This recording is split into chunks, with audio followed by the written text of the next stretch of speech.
খাবো চিকেন কষা। তো দেখো চিকেনগুলোকে আমি ভালো করে ধুয়ে নিয়েছি।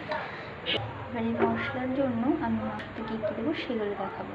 তো এখানে আছে পেঁয়াজ কুচি, এখানে আছে রসুন, এখানে আছে বড়ো বড়ো করে মোটা মোটা করে মশলা দেবো পেঁয়াজ, এখানে আদা, এখানে কাঁচা লঙ্কা, এখানে টমেটো কুচি, আর এখানে আছে বড়ো বড়ো করে আলু কেটে রেখে দিয়েছি। কেন মাংস আলু ছাড়া বাঙালিদের কাছে একদম অগ্রাহ্য একটা জিনিস। তো চলো আমি কড়াই বসিয়ে দিয়েছি, এবার আমি মাংসটাকে রান্না করবো। সাদা তেল,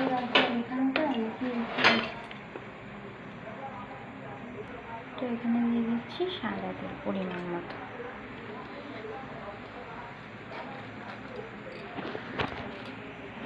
এবারে ভালো করে নাড়িয়ে নেবো, এটা গরম হবে।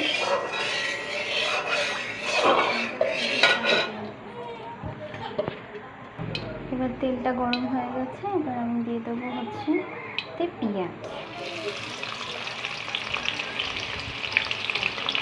আলুটাকে ভাজবো না আলাদা করে, আলুটাই পেঁয়াজকে লাল লাল করে ভাজা হলেই তার মধ্যেই দিয়ে দেবো আলুটা। দেখো আমার সাথে থাকো আর দেখতে থাকো কিন্তু মাংস কষাবো।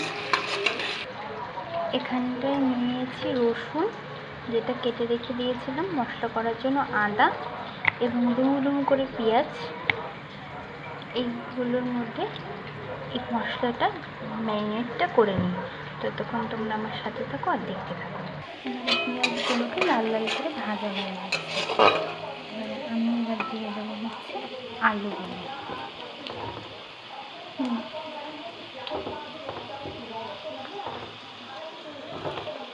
এক এক করে আলুগুলো দিয়ে ভালো করে নাড়াচাড়া করবো।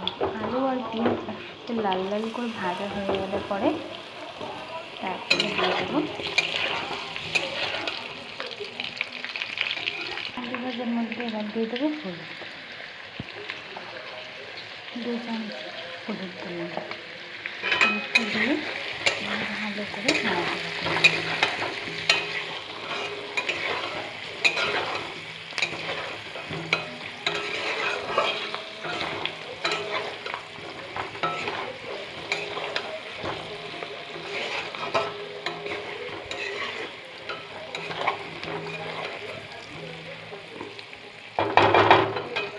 দেবো পরিমাণ মতো নুন, দিয়ে ভালো করে নাড়াচাড়া করবো।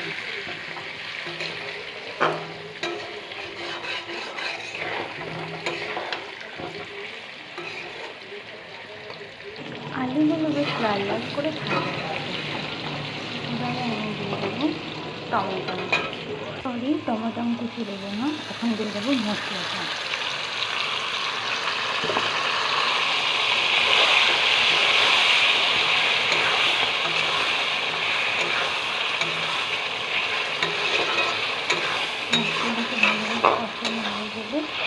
তারপর দেবো মাংস। মশলাটা যখন 10 মিনিট ধরে কষানো হয়ে গেছে, তেল থেকে দিয়েছে দেখতেই পাচ্ছ। এবারে আমি দিয়ে দেবো মাংসটা। এই মাংসটাকে আমি ভালো করে ধুয়ে রেখে দিয়েছিলাম, তো এবার এই মাংসটাকে দিয়ে দেবো। এই মাংসটাকে দিয়ে দিচ্ছি।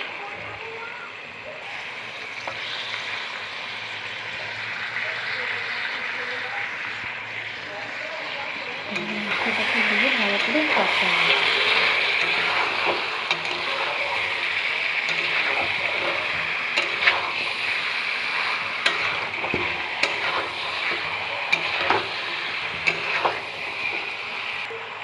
মাংসটাকে ভালো করে কষাচ্ছি, দেখতেই পাচ্ছি। তো এবার দিয়ে দেবো টমেটো কুচি। এই টমেটোগুলোকে কুচি করে রেখেছিলাম, সেই টমেটোগুলো কোথাও রেখে দিলাম।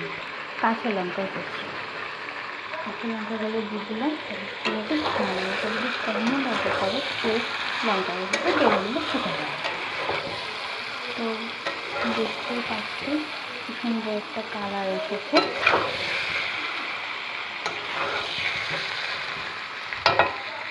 মাংসটা 10 মিনিট ধরে কষানোর পরে যত কিছু দিয়ে একটা কালার এসেছে। এটা কিন্তু কোনো রকম কালারিং ফুড দিয়ে না, এখন রীতিমতো ন্যাচারাল একটা মাংসের যেরকম কালার হয় সেরকম একটা কালার। তো এই দেখো মাংসের কালারটা খুব সুন্দর হয়েছে। তো দেখো মাংসের কালার একটু অসাধারণ লাগছে। এবার মাংসটা কষানো হয়ে গেছে, এবার আমি দিয়ে দেবো মাংসটাতে জল। এবার মাংসটা আমি জল দিয়ে দিচ্ছি, পরিমাণ মতন তোমরা জলটা দিয়ে দেবে।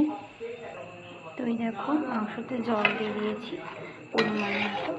তো মাংসটা 10 থেকে 15 মিনিট যখন ফুটুক ততক্ষণ মাংসটাকে একটু সিম করে রাখতে হবে, আর মাংসটাকে একটু ঢেকে রাখতে হবে।